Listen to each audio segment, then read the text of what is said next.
नमस्कार बच्चों, expert knowledge academy में आप सभी का स्वागत है।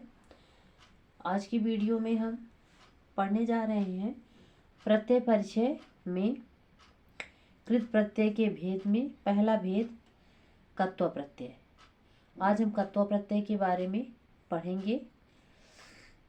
चलिए स्टार्ट करते हैं। कत्व प्रत्यय, कत्व का अर्थ क्या होता है? कर या करके। कत्वा का अर्थ क्या होता है? कर या करके।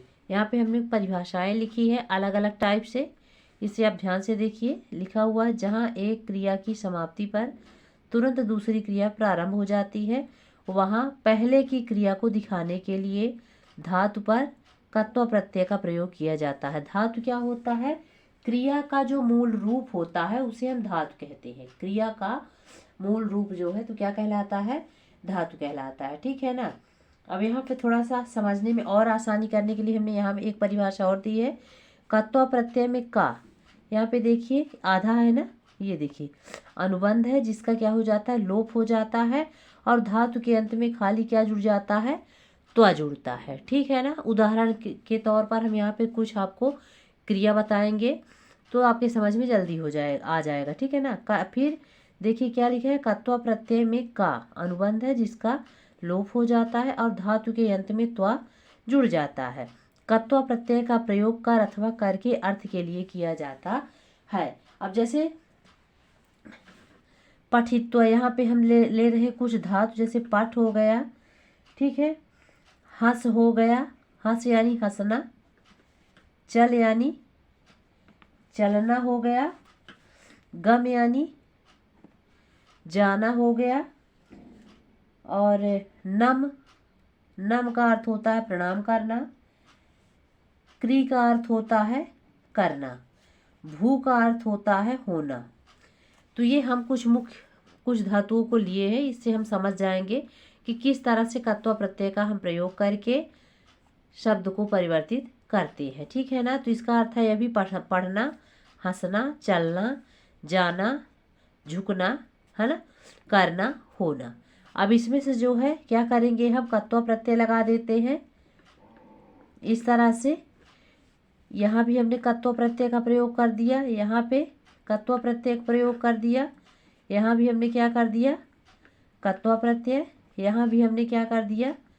कत्व का प्रयोग किया है। यहाँ भी देखिए कत्व प्रत्यय का ही प्रयोग किए हैं, कत्व। और फिर यहाँ भी देखिए कत्व। ठीक है ना। तो जो हमारा शब्द बनेगा, देखिएगा ये जो हमारा का है, स्वर रहित जो का है, तो यहाँ से जो है इसका लोप हो जाएगा और धातु के अंत में क्या जुड़ जाएगा? त्वा जुड़ेगा। तो जैसे दोनों जुड़ के बनेंगे तो अर्थ टोटल हमारा परिवर्तित हो जाएगा। तो पठित्वा का अर्थ हो जाइए, पठ धन कत्वा मिलके क्या बन जाएंगे? पठित्वा बन जाएंगे, जिसका अर्थ होता है पढ़ अथवा पढ़ करके। ठीक है, पढ़ कर या पढ़ करके। फिर इसके बाद हसित्वा हो जाएगा तुरंत, तो इसका अर्थ हो जाएगा हंस करके। ठीक। फिर चलत्वा का चलित्वा हो जाएगा, चल धन कत्वा है ना, तो क्या हो जाएगा? चलित्वा, चल करके। इसका क्या हो जाएगा? गत्वा हो जाएगा, जा करके या जाकर। फिर इसका क्या हो जाएगा? नम धन कत्वा, तो नत्वा हो जाएगा, नत्वा। क्री धन कत्वा, तो क्या हो जाएगा? कृत्वा। और भूधन कत्वा, तो भूत्वा। इन सब का अर्थ जो है देखिए कितना इजी हो गया, समझने में बहुत सरल है। सिर्फ आप इस परिभाषा को पकड़िए कि कत्व प्रत्यय में का अनुबंध है ना, इसका लोप हो जाएगा और धातु के अंत में क्या जुड़ेगा? खाली त्वा जुड़ेगा। और इसका जो प्रयोग किया जाता है तो किस चीज़ के लिए किया जाता है? तो इसका प्रयोग जो है कर अथवा कर की, है ना, शब्द के लिए जो है तो इसका प्रयोग किया जाता है। ध्यान रखिएगा जिस किसी भी धातु के अंत में त्वा जुड़ा हुआ है, धातु यानी क्रिया, है ना, क्रिया के अंत में यदि त्वा लगा हुआ है तो आपको बेझिझक होकर के वहाँ पे टिक लगा देना है या बता देना है कि वहाँ कौन सा प्रत्यय होगा? कत्व प्रत्यय होगा। एक देखिए दृश्य धातु को ही ले लेते हैं, दृश्य धन कत्वा, दृश्य धन कत्वा। तो क्या हो जाएगा इसका? इसका हो जाएगा दृष्टवा। क्या हो जाएगा? दृष्टवा। इसका अर्थ क्या होता है? दृश्य यानी होता है देखना। दृश्य यानी क्या होता है?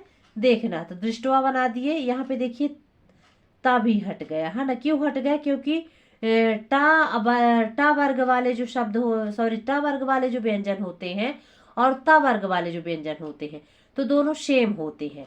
इसीलिए यदि ता है तो ता रहेगा और टा है तो टा का उच्चारण भी ता बन जाता है। ठीक है ना। तो ज़्यादा घबराने की जरूरत नहीं है। इसलिए यहाँ पे जो है तो टा जो है, या तो आप इसको मान लीजिए ता है आधा, या मान के चलिए कि आधा टा है या फिर ता है, क्योंकि ये दोनों परस्पर समान वर्ग वाले अक्षर हैं। ठीक है। तो दृश्य धन कत्वा तो क्या हो जाएगा? दृष्टवा हो जाएगा। यहाँ पे ता का लोप हो गया है। ठीक है ना।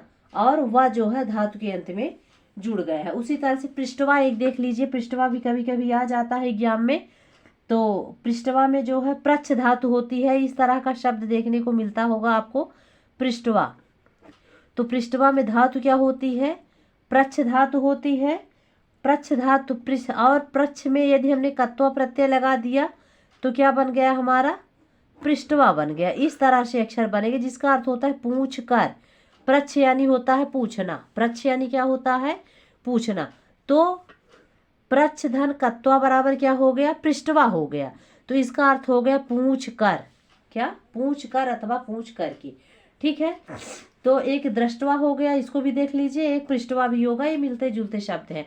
लेकिन इस तरह से भी यदि शब्द आते हैं तो भी आपको क्या बताना है कि यहाँ कौन सा प्रत्यय होगा? कत्वा प्रत्यय होगा। ठीक है ना। वा लगा हुआ है या त्वा लगा हुआ है तो वहाँ कौन सा प्रत्यय हो जाएगा? वहाँ कत्वा प्रत्यय हो जाएगा।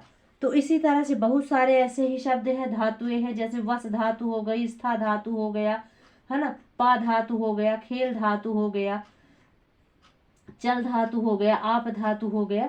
तो ये सारी चीजें, ये सारी धातुएं जो है, तो बहुत सारी धातुएं, यही बस नहीं, हमने बहुत कम धातु बताए हैं। हाँ, तो इसी तरह से आप धातुओं का प्रयोग करके, है ना, प्रत्यय जोड़ करके, कत्व प्रत्यय का प्रयोग करके आप जो है तो नया शब्द बना सकते हैं। तो उदाहरण के तौर पर हमने इतना बता दिया है। उम्मीद करती हूँ कि आपकी समझ में आ गया होगा। फिर भी यदि इससे संबंधित कुछ भी आपको जानकारी चाहिए, कहीं भी आपको रुकावट आ रही है, कोई भी ऐसा शब्द है या कुछ आपकी समझ में नहीं आ रहा है तो आप हमें ज़रूर बताएं। हम पूरा प्रयास करेंगे आपको फिर से अच्छी तरह से समझाने का। नेक्स्ट वीडियो में बच्चों हम पढ़ेंगे कत्वत प्रत्यय। तब तक के लिए नमस्कार, धन्यवाद।